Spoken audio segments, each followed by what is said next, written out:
this video, I'm going to show why I believe Isohorn's antennas have much more even coverage across their entire beams than RF Elements. And here on the screen is a Facebook Messenger conversation between myself and the customer that I worked with to do the 30-degree horn antenna test. And in the 30-degree horn antenna test, we tested symmetrical antennas versus asymmetrical antennas and found that asymmetrical antennas outperformed the symmetrical antennas.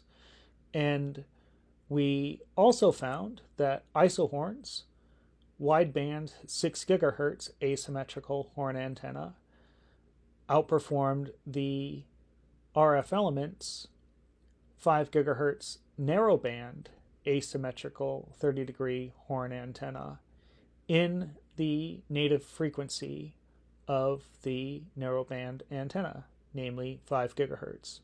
So Isohorn's 6 gigahertz antenna beats out the RF Elements 5 gigahertz antenna. But it didn't beat the RF Elements across the board. There were two stations that had significantly better signal on the RF Elements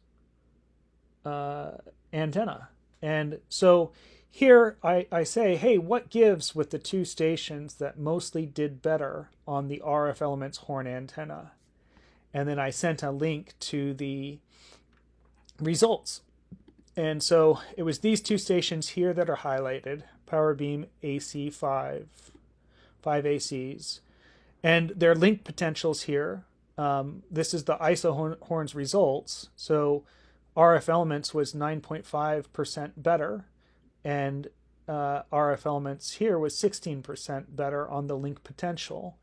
And in both cases, there was a 4 dB improvement to the local signal of the AP with the RF Elements horn. Now you can see here, generally, on average, we got 1.5% better signal, but these two were massively better as far as link potential. And you can see here also our signal level was slightly better with Isohorns, but these two were massively better. But it's worth noticing that on the modulation rates, the downlink capacity, and this is the uplink capacity of the AP. And so the downlink capacity from the AP indicates the upload capacity for the subscriber. And the uplink capacity for the AP is the download capacity for the subscriber.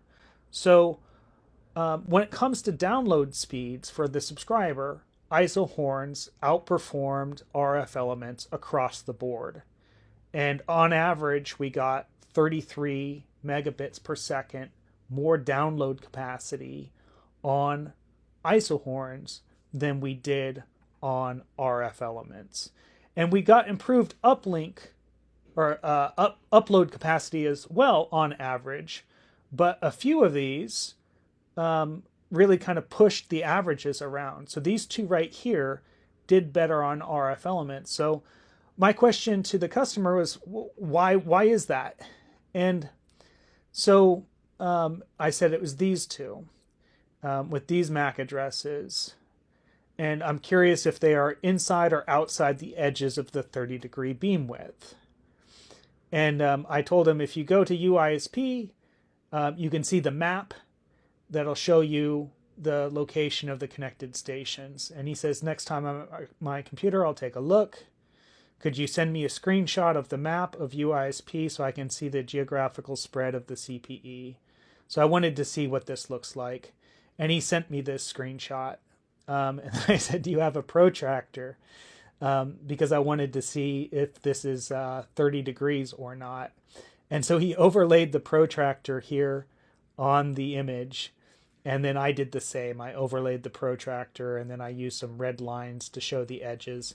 And it was about a 25-degree spread of the signal. And so then I was asking him which stations have these MAC addresses. And he said, so I was looking for the ones at the edge. And he said, nope, That wasn't the ones at the edge. They're different.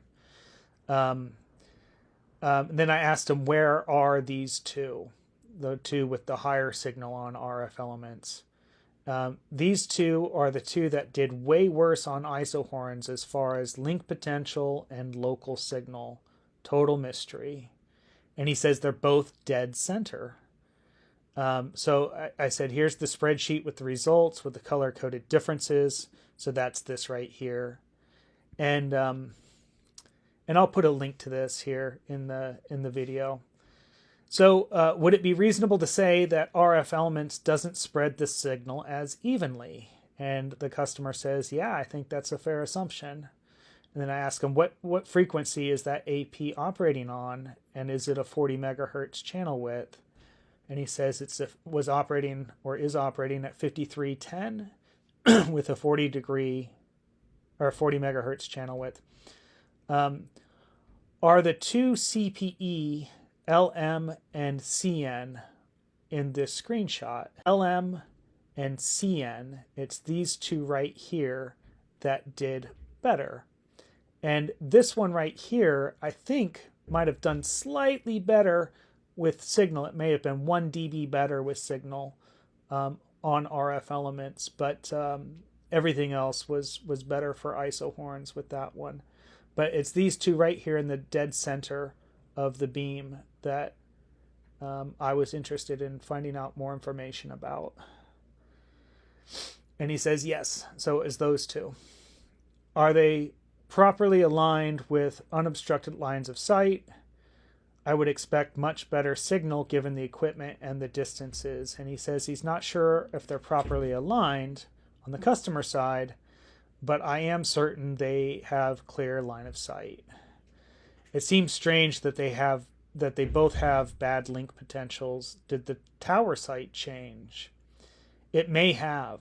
Some of the links were shooting past that site, but had better signals after swapping to a horn. So during the 30-degree horn test, we talked about it, but they started with a panel sector antenna, 120-degree panel sector, I believe a light beam AP. And then they switched from that to a 90-degree RF elements horn, asymmetrical, and got substantially better signal when they switched from the sector to the horn. And then they divided up that 90-degree sector into 3 30-degree asymmetrical horn sectors. And so they got better signal each time. So going from the panel to the horn improved the signal, and then moving from the horn, the 90-degree horn, to the 3 30-degree horns also improved the signal. Yeah, but the links didn't meet your install standard. So coming back here, this WISP has a neg 62 install standard. And so, well, this one does meet their install standard, but that doesn't meet their install standard. But I think the tower site moved. So I think that the CPE in this case are not properly aligned. But the main takeaway here is that isohorns, even with more poor signal, still outperforms on the download capacity for the subscribers. And on average, even though a couple in the dead center of the beam get stronger signal, we still provide better download speeds across the board and better upload speeds on average, and better link potential on average, and better signal on average, even though there's a couple in the middle that kind of throw those averages out. And the reason is because we have more even signal on the edges of our beam. So while they have a much more focused signal towards the middle, we have more even signal across the width of the beam. Thanks for watching.